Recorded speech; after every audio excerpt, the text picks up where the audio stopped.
Itu memang dalam madzhab Syafi'i yang mempermasalahkan satu daerah ada Jumatan lebih dari satu, sehingga kemudian yang dianggap sah adalah Jumatan yang pertama. Jumatan yang pertama. Nah, untuk Jumatan yang tidak pertama, takbiratul ihramnya, sholatnya maksudnya ya, itu hukumnya berarti tidak sah. Itu sing takbir dhisik, bukan sing salami dhisik. Sing takbirin dhisik. Itu kalau memang dalam madzhab Syafi'i juga ya, kalau memang Jumatan tersebut sampai lebih dari satu, itu kalau memang tidak memenuhi kriteria boleh membuat Jumatan lebih dari satu. Di antara yang menjadikan boleh itu adalah tadi disampaikan apa?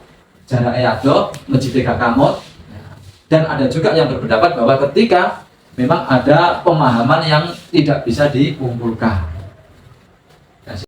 Allah anhu qala ngendika sinten Rasulullah sallallahu alaihi wasallam, al-buzaku fil masjid khati'atun wa kafaratuha dafnuha, muttafaqun alaih. Utawi ngidu al-buzaku utawi ngidu fil masjid ing dalam masjid iku khati'atun, kesalahan. Wa kafaratuha utawi kafaroe khati'ah, khati'ah atau buzak ya, iku dafnuha menung al-buzaku. Al-busaku utawi ngidu fil masjidi ing dalam masjid iku khati'atun, wa kafaratuha utawi kafarahe al-busak iku dafnuha mendem al-busaku. Hadis ini ada semacam perbedaan pemahaman dengan hadis yang kemarin pernah disampaikan, bahwa ketika kita mau meludah maka jangan di depan ya. Kemarin itu hadis berapa itu? An yasarihi au tahta qadami, yang kemarin dulu ya. Baik. Di sini juga ada beberapa pemahaman. Yang pertama ada yang mengatakan bahwa itu dua hadis tersebut adalah umum, sehingga kemudian kita perlu mengkhususkan yang umum tersebut. Di situ bahasanya itu umum. Ketika meludah maka jangan ke depan atau ke kanan, tapi meludahlah ke kiri atau ke bawah telapak kaki. Nah, waktu bahasa itu tidak ada keterangan di mana tempatnya, di masjid atau bukan di masjid ya, tidak ada bahasanya di masjid atau bukan di masjid. Namun ketika hadis ini ada mengatakan kita tidak boleh meludah di masjid, annal busok fil masjid khati'ah wadafnu apa wakafaratuha dafnuha, begitu ya. Dan bahwa kalau di masjid itu kita tidak boleh meludah baik ke kanan, ke depan maupun ke kiri, karena itu adalah bentuk sebuah kesalahan ya. Perlu adanya kafaroh, dan caranya mengkafaroi itu adalah membersihkan dengan apa? Harus ditanam, dipendem, diuruki. Berarti menunjukkan bahwa yang kemarin itu berarti yang tidak berada di masjid. Itu yang pertama. Pendapat yang kedua mengatakan di sini yang dianggap kesalahan itu ketika kita tidak menutup, gak mendem. Kalau terjadi kita meludah terus kita pendem, ya nggak masalah, yang penting wis diresihi, bahasanya begitu. Hanya saja kemudian dalam keterangan kitab lain ini disampaikan, sudah dikatakan jelas al-busuk fil masjid khati'ah, itu sebuah kesalahan. Meskipun di situ nanti ada kafarohnya untuk menghapus, untuk melebur kesalahan tersebut dengan cara membersihkan atau apa, menanamnya, mendem ya. Tapi kan yang namanya kesalahan kan kita tidak boleh melakukan, meskipun pada akhirnya nanti kemudian kita hapus kesalahan itu. Waduh kara wae deh alas sosok terus tobat apa-apa. Itu artinya kita sengaja untuk berbuat salah, kemudian meskipun ada proses untuk jalan untuk kita menghapusnya. Kesalahan itu meskipun bisa diampuni, namun dalam ajaran agama itu kita disuruh untuk menghindari. Bukan ya dilakoni gak apa-apa terus dihapus, bukan, tapi hindarono selama kita mampu. Kalau toh ternyata kita tidak, yang namanya manusia kadang-kadang terjadi kesalahan yang kita lakukan, maka kemudian bagaimana caranya kita menghapus. Dari sini untuk hadis yang kemarin, ketika kita meludah itu jangan sampai ke depan atau ke kanan, ya, usahakan ke kiri atau ke bawah. Itu artinya di saat dalam keadaan kita terpaksa, ya, tidak bisa kita hindari dan mau tidak mau harus meludah. Maksudnya di saat kita sholat, terus kalau kita tidak ludahkan sholatnya batal misalnya, maka kita ludahkan karena itu dalam keadaan terpaksa, dan kemudian nanti wa kafaratuha dafnuha, maka kemudian kita konsekuensinya harus kita bersihkan. Ya, ada pendapat ya di sini, yang pendapat yang lain ya lebih apa ya namanya orang sholat tidak selamanya di masjid, tidak selamanya tidak di masjid, kadang-kadang di masjid.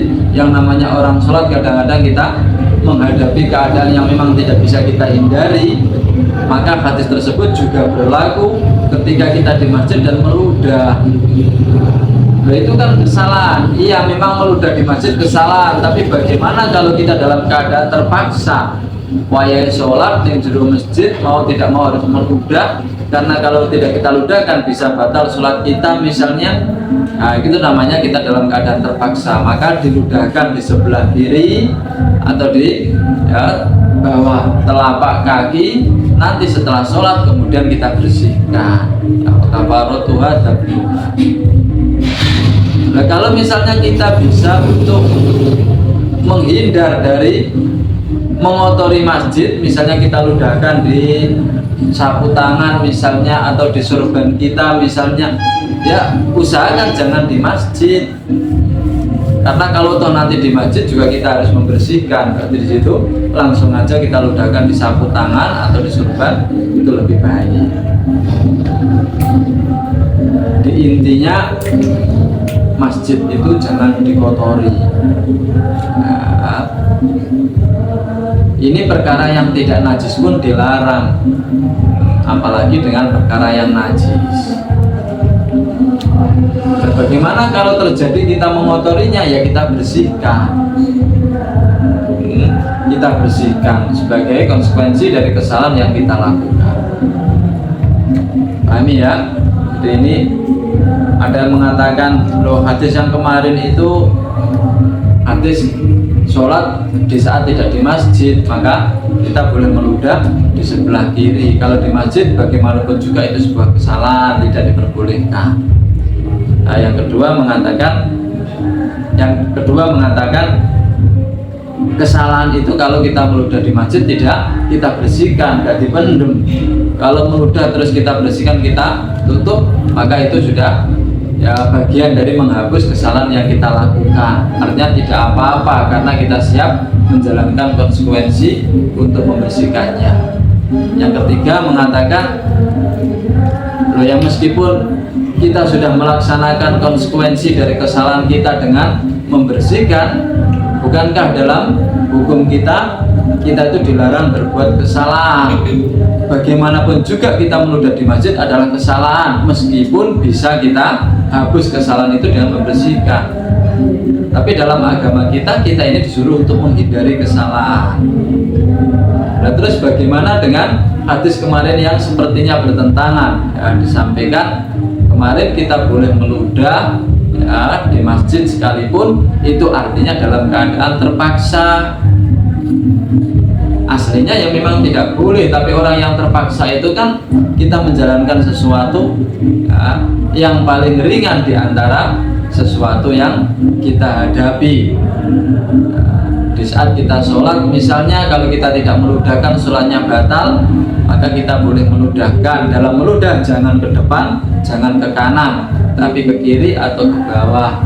Nah, di saat seperti itu kan terpaksa namanya. Nah, setelah kita melakukan dalam keadaan terpaksa, maka nanti setelah sholat konsekuensinya adalah membersihkan apa yang kita berbuat mengotori masjid tersebut.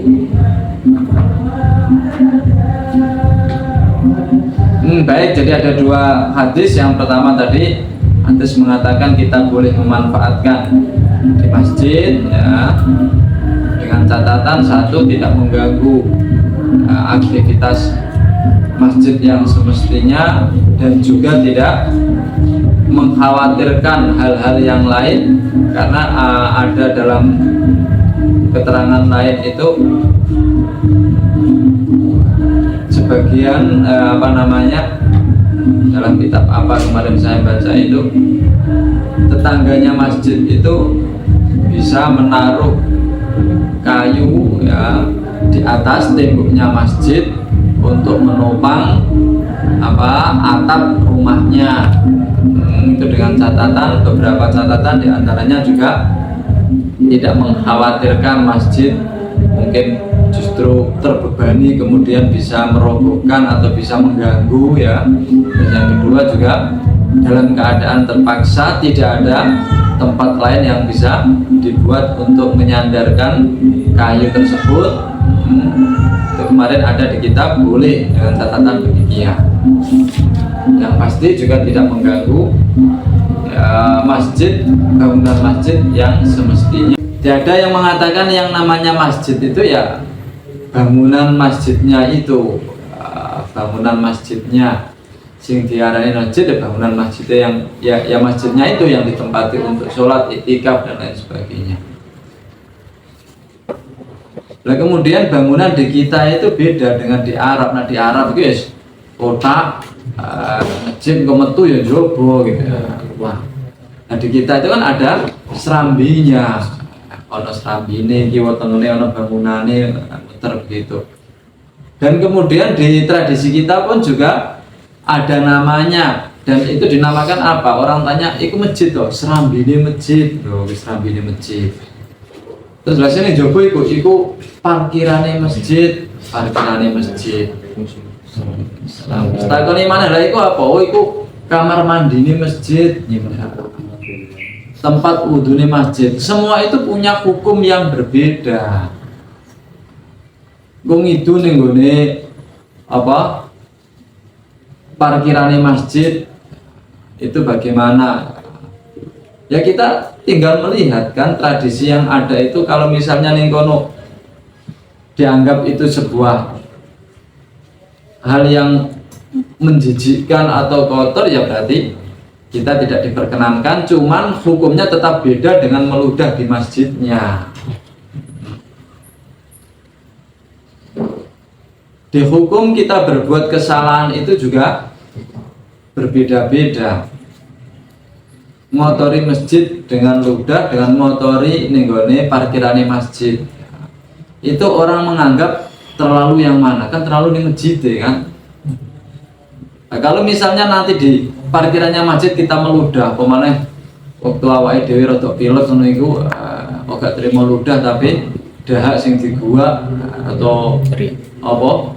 Iya sing umbeli sing anu ngono iku ya kita ndelok ya Allah iku umbeli sapa lho. Itu kan artinya kan ada nilai-nilai yang di situ menjadikan orang tidak nyaman. Itu juga sebuah kesalahan.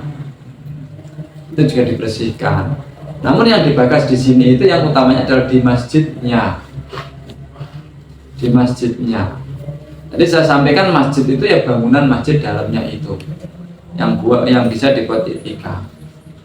Nah, bagaimana dengan serambinya masjid? Ini ada sebagian ulama yang mengatakan bahwa bangunan yang menempel dengan bangunan masjidnya itu dihukumi sama seperti hukumnya masjid. Sehingga serambi masjid itu juga dihukumi sama seperti masjid. Kalau begitu ngotori serambi masjid juga tidak diperbolehkan apabila kita mengikuti pendapat yang mengatakan serambi masjid itu hukumnya seperti masjid. Aku terus jamaah sholat id sampai kemudian tidak hanya di tempat parkirnya masjid tapi sampai di luar lagi nih dalan-dalan ning ratan-ratan. Kita meludah di jalan raya bagaimana? Ya sama kan? Artinya kalau kita sekedar meludah dan kemudian itu ludahnya itu ya seperti air biasa, itu orang ya cuek dan nggak masalah, ya nggak masalah kan. Tapi kalau sampai ludahnya itu kelihatan menjijikkan, itu artinya kita menjijikkan orang jadinya kan begitu. Atau bahkan sampai kemudian ada orang terpeleset karena ya iya saking apa nih itu juga jadi masalah kan. Artinya nanti siapa yang dianggap salah, nah itu nanti juga ada pembahasan agak panjang di situ. Itu kalau misalnya kita meludah di jalan raya itu dianggap wajar, terus ono kepleset, ya caranya kita sudah melakukan sesuatu yang wajar, untuk dia terpleset itu ya karena memang musibahnya dia. Tapi kalau misalnya kita berbuat sesuatu itu dianggap tidak wajar, terus ada orang yang jatuh karena perbuatan kita, ya kita yang tanggung jawab. Ada misalnya membuang sampah di jalan raya nggak boleh, terus gue mangan pisang, terus kulitnya buat ngene ratang, ono wong sepedaan kepleset ya kulit pisang kamu, itu kamu harus tanggung jawab itu. Meskipun awakmu wis mari gedange wis entek wis tekan omah, ono wong tiba mergo terpleset kulit pisang, kamu buang segala isopo mau seman gedang digua kulitnya ning kene parane ning ngene omah, oh iki lho sing mau, harus tanggung jawab. Itu misalnya ya. Tapi kalau misalnya sampean mlaku ning dalan, terus sepedanya sampean mungkin ono kebocoran bensin atau apa, nah kan ini namanya bocor kan, ya nggak sengaja kan, dan itu memang suatu saat juga muntah di jalan kan begitu. Terus kemudian ada orang yang jatuh karena bensin itulah, itu namanya musibah ya, kita nggak sengaja. Lain ya ketentuannya, jadi kita perlu melihat siapa yang dianggap sebagai pelaku kesalahan, maka dia yang bertanggung jawab. Lain ya, yang dibuang juga lain tadi ya, misalnya meludah itu jenis ludahnya itu juga bentuk kesalahan dan tidaknya juga kita lihat ludahnya. Wa anhu radhiyallahu anhu,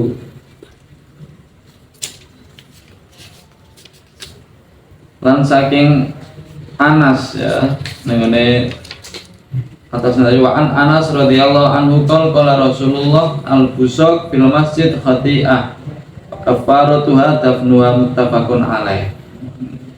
Wa anhu radhiyallahu anhu qala ngendika sinten Rasulullah sallallahu alaihi wasallam, la taqumus sa'ah hatta yatabahan nas fil masajid, la taqumu jumeneng op as-saatu kiamat hatta yatabaha, sehingga api-apian sop an-nasu manusa fil masajid ing dalam pira-pira masjid. Akhrajal khamsah illa Tirmidzi wa sahahahu Ibnu Khuzaimah. Di kiamat itu tidak akan terjadi sampai masyarakat sudah terjadi bagus-bagusan nenggone masjid. Artinya termasuk alamat akan terjadi kiamat itu ketika masyarakat sudah terjadi ya, wah-wahan nenggone bangun masjid.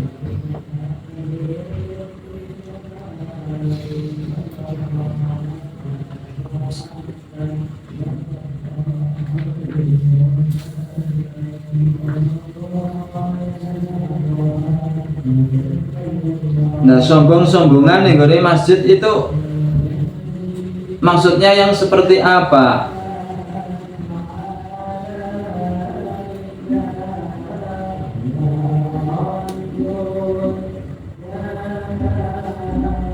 Ya artinya ketika orang bangun masjid itu bukan berdasarkan tuntutan ibadah, tapi tuntutan nafsu.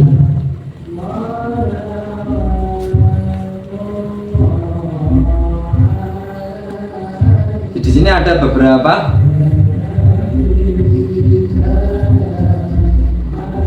penjelasan ya dari para ulama. Di antaranya yang namanya al-mubah, api-apian, itu juga dalam bentuknya, bangunannya, bisa besarnya, bisa tingginya, ya, bisa modelnya. Itu diantaranya adalah bentuk hal-hal yang dianggap bagian dari mubah.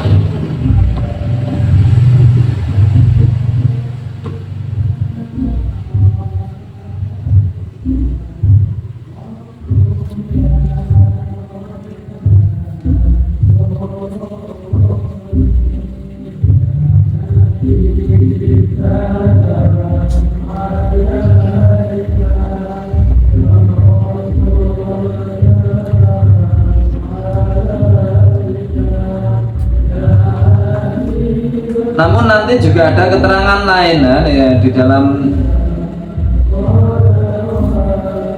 hadis yang lain.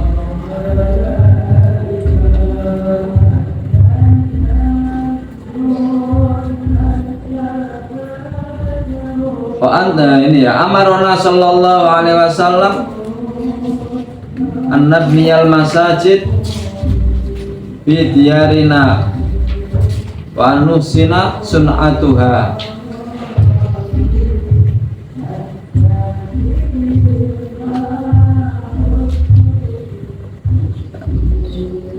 Wa nusina sun'ataha, ya, disuruh untuk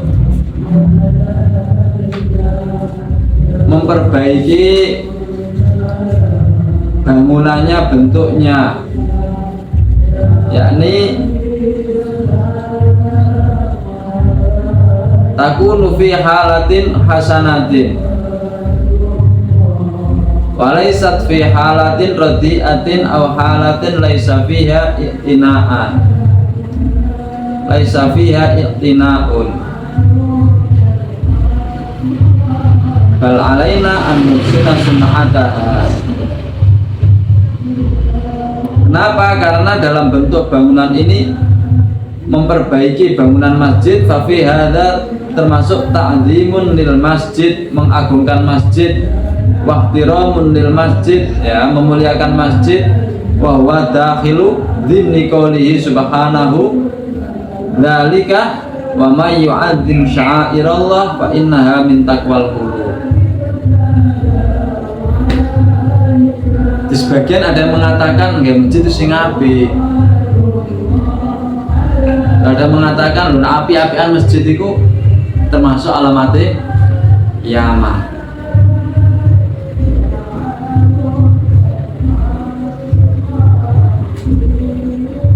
Ada sebagian keterangan yang mengatakan Nabi itu nggak pernah menyuruh memperbaiki masjid. Terus kemudian pada masa sahabat pun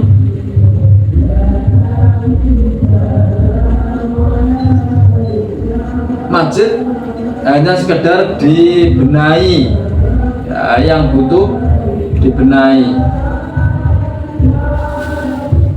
Mulai masjid dibangun bagus itu di akhir-akhir masa sahabat.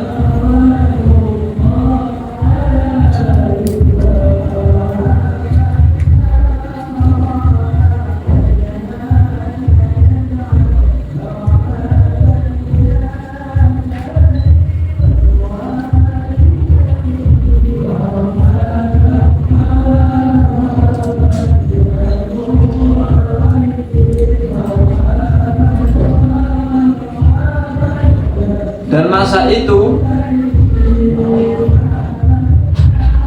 para ulama diamnya itu bukan menyetujui, ya, dalam ini keterangan kitab apa tadi saya baca itu.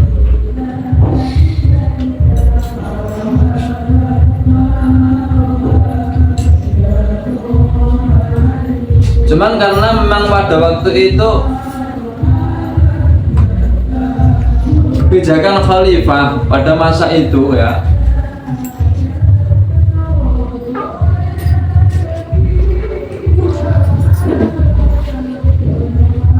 itu sering mengambil kebijakan yang kemudian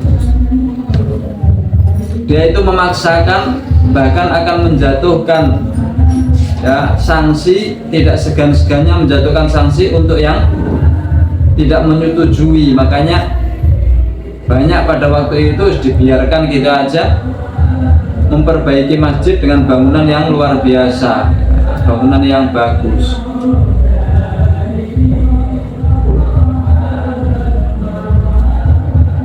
Kalau kita coba untuk memahami dari dua hal hadis ini, yang larangannya itu al-mubahah ya. Kita bagus-bagusan dalam arti sombong-sombongan, karena ternyata meskipun di sini tidak dalam unsur bagus-bagusan, tapi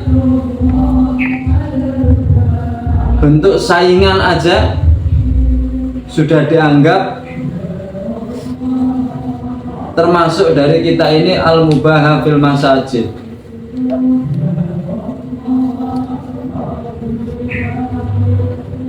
Di antara dikatakan faqad yakunu hunaka masjidun fi hayyin, di sebuah daerah ya, lokasi ning desa sudah ada masjid, fatati jama'atun khina idin.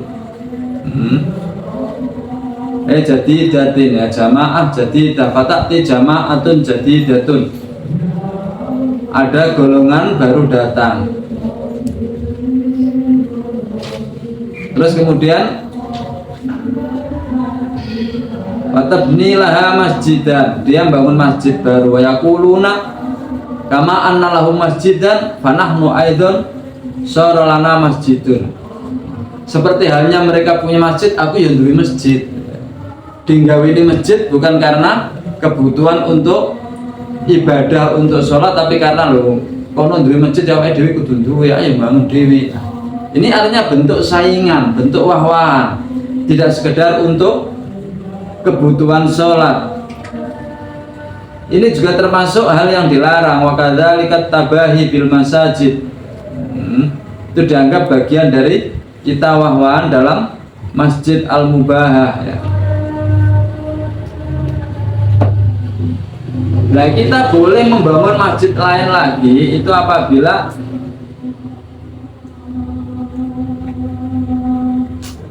memang itu tuntutan kebutuhan. Misalnya perjalanannya sudah agak jauh karena kemudian desa ini kan berkembang kan ya, semakin besar sehingga jangkauannya sudah semakin jauh, masyarakatnya semakin banyak sehingga sudah tidak memuat.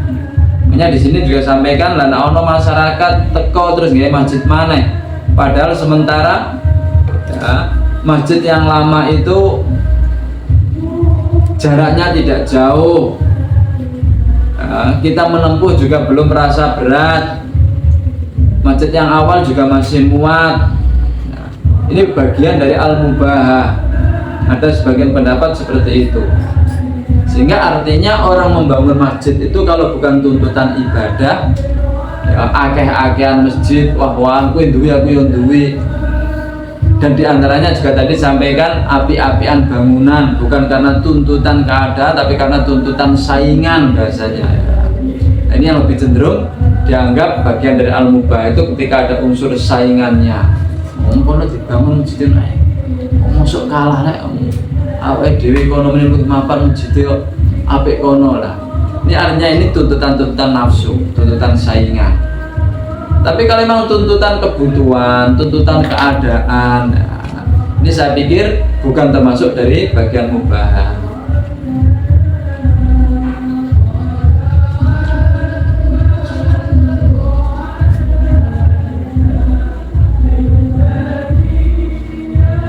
Sekarang kadang-kadang juga banyak yang beralasan ayo masjid diapii, engko nak sholat lebih nyaman, ben sregep ning masjid.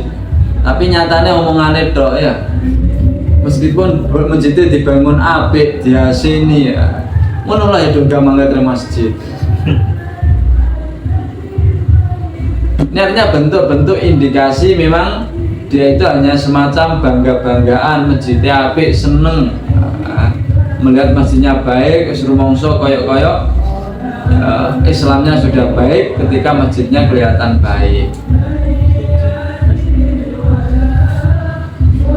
Tidak termasuk bangga-banggaan itu ketika kita membanggakan dengan banyaknya jamaah di sebuah masjid. Buatmu piro jamaah? Oh, sawah baris dong. Buatku begitu. Subuh, zuhur, asar itu minimal 50 tahun itu. Iya, aku masyarakat kuno. Ini artinya kita membanggakan dalam hal kebaikan, dalam hal tujuan utamanya masjid dibangun. Bukan kok masjid mungkin tak piro. Tak 200 juta itu lah, 200, gue 500 itu kerja bangunan itu bakal itu nih mikrobe itu ketuk ono ya mimbar jadi ini sekitar 100 itu artinya kan wah-wah dalam bentuk materi, dalam bentuk duniawi. Ini yang tidak diperkenankan. Kalau misalnya wah-wahnya itu dalam bentuk masyarakatnya, jamaahnya penuh, jamaahnya banyak, ini tidak apa-apa hukumnya, malah justru dianjurkan untuk kita berlomba-lomba dalam hal kebaikan. Bunku wakil bunku, yo saya esok masyarakat itu tak jahit bareng-bareng ben wakil. Nah ini kan hanya diajak dalam hal kebaikan. Ini nggak apa-apa kalau dalam masalah banyak-banyakan jamaah.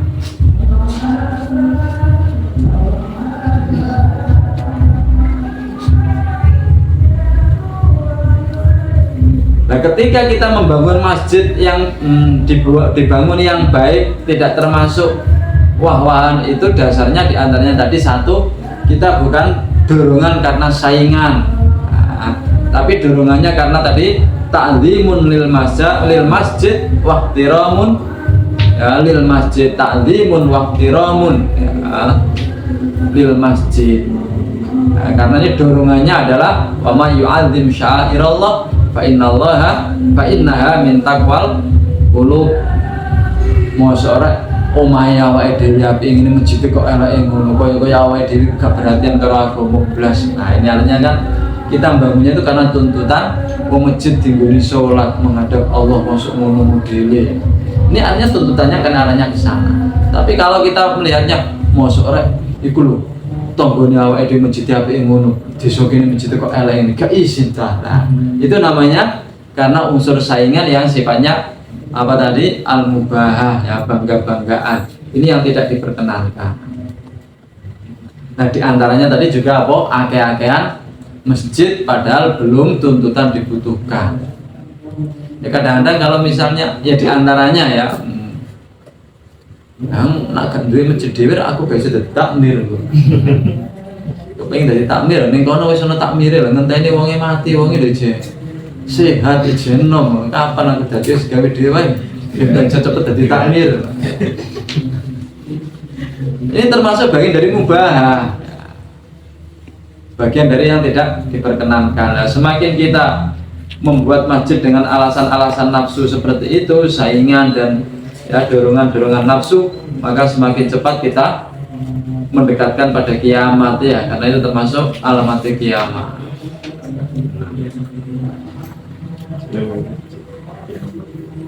Nah kalau sudah unsurnya seperti itu, kalau kita mengatakan termasuk amal jariah ya, nilai-nilai kebaikan diantaranya ya, membangun tempat-tempat ibadah. Tapi kalau unsurnya seperti itu ya dipertanyakan lagi kan, wong asli ini lho gak apik bangun, malah awakmu bangun alasannya wah-wahan, di sisi lain pengen mendapatkan amal jariah. Hanya saya sering mengatakan amal itu tidak sekedar kita amal, bentuknya kadang-kadang koyo amal apik, tapi kalau nanti sasarannya tidak tepat, itu kebaikannya akan menjadi bukan kebaikan lagi. Karena amal itu juga harus mencari sasaran yang tepat. Terus kemudian niatnya juga harus yang sesuai. Ya meskipun sasarannya tepat, nyantunnya anak yatim, tapi niatnya gak apik. Tapi ya nanti kan orang akan mengumumkan donatur utamanya saya. Itu memang sasarannya anak yatim ya, tapi nanti ujung-ujungnya ya, nanti dia akan menjadi orang utama ya. Itu artinya kan tujuannya bukan lillahi ta'ala. Dan nanti lillahi ta'ala ya, lillahi ta'ala, tapi sasarannya tidak pas. Artinya misalnya kita ingin amal jariyah ya, biar nanti amal kita nanti bisa selalu mendapatkan pahala yang yang disumbang itu misalnya lembaga pendidikan, tapi ternyata pendidikan di situ bukan pendidikan agama. Kita pendidikan agama, tapi ternyata di dalamnya itu hanya kedua aja mengatakan pendidikan agama. Kita yayasan yatim, tapi ternyata dalamnya nggak ada wong yatimi. Itu artinya kan kita pengennya ya memang dengan anak yatim lillahi ta'ala, tapi ternyata sasarannya nggak pas. Itu bentuk-bentuk seperti itu juga perlu untuk difahami bahwa memang ibadah itu tidak sekedar butuh yang lakoni, niatnya ditata, sasarannya juga harus disesuaikan.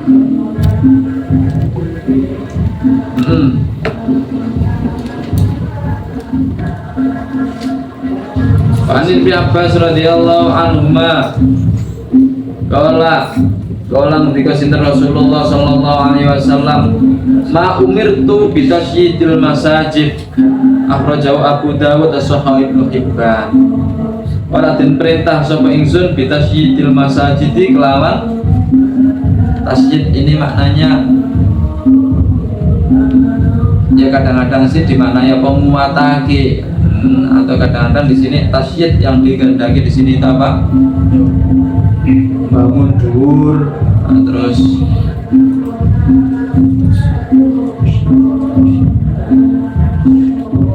mengangkat ya, meninggikan bangunannya, ditinggikan, watazini bisaidi as-sayyid ya, sayyidi wa huwa al-jassu kada bisyarfi. Kalau kita coba untuk kita padukan itu ya bahasanya ya kita bangun sebatas kesesuaian ya, sebatas kebutuhan, sebatas apa bahasanya itu tuntutan keadaan. Kalau as-sayyidi di sini bimana al-jassi ya, dilepo. Terus lho Nabi orang itu di tembok dilepo ngono iku. Nah zaman sekarang wis modele ngono. Terus bangunannya jeka yang gunake zaman dulu apa namanya? Pelepah kurma. Yo tambah gak pantes ya. Oh Islam masjidnya modele kaya ngono delok niku. Apa gentenge iku gunake? Iki gunake pelepah kurma seperti masa dulu, masa beliau Nabi. Gunake cara bentuk apa welit ya, anaman saka estetik.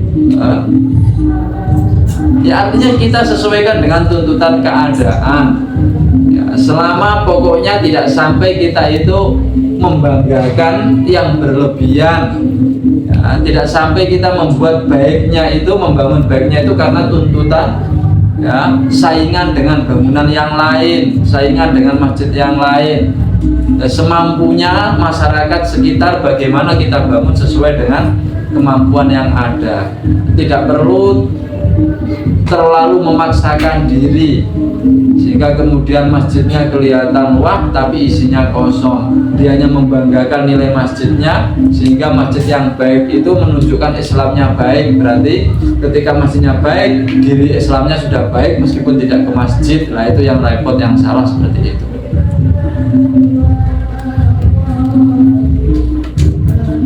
Untuk kita pahaminya ke sana, bukan berarti terus sama sekali tidak boleh dibangun, tidak boleh diperbaiki, bukan.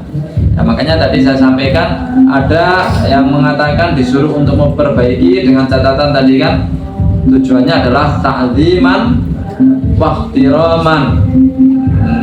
karena termasuk dari dzalika wa may yu'azzim sya'airallah fa innaha min taqwal qulub. Wa an Anas radhiyallahu anhu qala ngendika sinten Rasulullah sallallahu alaihi wasallam, uridat alayya ujuru ummati hatal qadatu yukhrijuhar rajul minal masjid. Uridat den pentokake alayya ing atase ingsun apa ujuru ummati, pira-pira ganjarane umat ingsun, hatal qadatu kotoran ngono wae, sehingga jenis kotoran apa, sesuatu yang tercecer ya dari makanan lho ya, sisa makanan sing durung tiba ning masjid ngene iku wis kotoran gitu wae ya. Yukhrijukan netokake ha ing al-qadatu sab ar-rajulu wong lanang minal masjid saking masjid. Rawahu Abu Dawud wa Tirmidzi wastaghrabahu wa sahhahu Ibnu Khuzaimah. Di semua bentuk pahala dari umatnya beliau Nabi itu ditunjukkan kepada beliau Nabi, bahkan sampai pahala dari orang yang mengambil sesuatu yang tercecer ya dari makanan atau dari kotoran-kotoran di masjid itu diambil dibuat metu. Nah, itu kan bagian dari nilai kebaikan. Jadi kalau memang kafaratul apa tadi al-busaq fil masjid ya khati'ah wa kafaratuha dabnuha, itu hanya membersihkan, itu adalah bagian dari apa, menghapus kesalahan ketika kita berbuat salah di masjid. Itu artinya ketika kita membersihkan kotoran di masjid itu juga bagian dari nilai kebaikan. Sampai di masjid ono kertas apa cukup ya buang di tempat sampahnya ya. Apalagi kalau misalnya kita juga nyaponi masjid ya, itu juga bagian dari nilai kebaikan ya. Nyaponi kotoran ini ya, nyaponi amali masjid dijujuki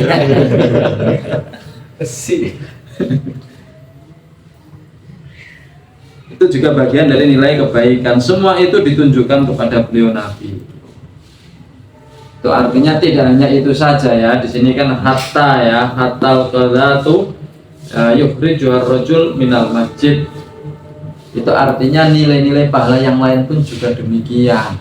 Kebaikan-kebaikan yang kita lakukan tidak hanya yang terdapat dalam masjid, tapi di luar masjid pun juga demikian.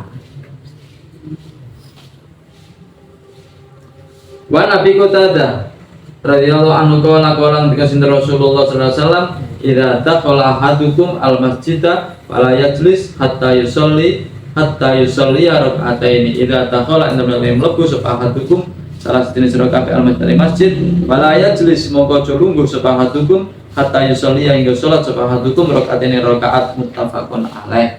Yang terakhir ya, penghormatan kita terhadap masjid, penghormatan kita terhadap tempat yang baik itu beda-beda. Nah, kalau di masjid itu dengan sholat tahiyatul masjid. Nanti kalau kita di Baitul Haram itu dengan apa, tawaf ya di Ka'bah. Sekali kita masuk Ka'bah sana, masuk di Baitul Haram langsung tawaf. Yes, tawaf ora usah nggo pakaian ihram. Sampai sana haji, umroh, setiap api jamaah di masjid niku usahakan mangkatnya untuk awal jadi masuk, sekali masuk langsung tawaf dulu. Habis tawaf terus kita nunggu jamaah. Padha karo awak mlebu masjid, sholat 2 rakaat tahiyatul masjid dulu. Dan sholat tahiyatul masjid ini bisa digabung dengan sholat yang lainnya. Sampai masuk ke masjid, sampai misalnya wudhu dulu, setelah wudhu masuk ke masjid, nah, nanti sholatnya sekalian tahiyatul masjid dan sholat sunnah wudhu misalnya kita gabung bisa. Nah supaya adzan sak qobliyah bisa, nggak apa-apa. Ya artinya yang penting orang masuk masjid itu usahakan aktivitas pertama yang kita lakukan adalah sholat. Kenapa demikian? Karena masjid itu dibuat utamanya adalah untuk ibadah sholat. Maka sebisanya ketika sampai masuk masjid, lakukan sholat adalah ibadah yang pertama kita lakukan. Karena sholat adalah ibadah prioritas di dalam masjid. Makanya di situ juga boleh kita sholat digabung ya, sholat tahiyatul masjid digabung dengan qobliyah bisa, dengan sholat duha bisa ya, bahkan sekalian dengan sholat fardu pun juga nggak apa-apa. Tanya.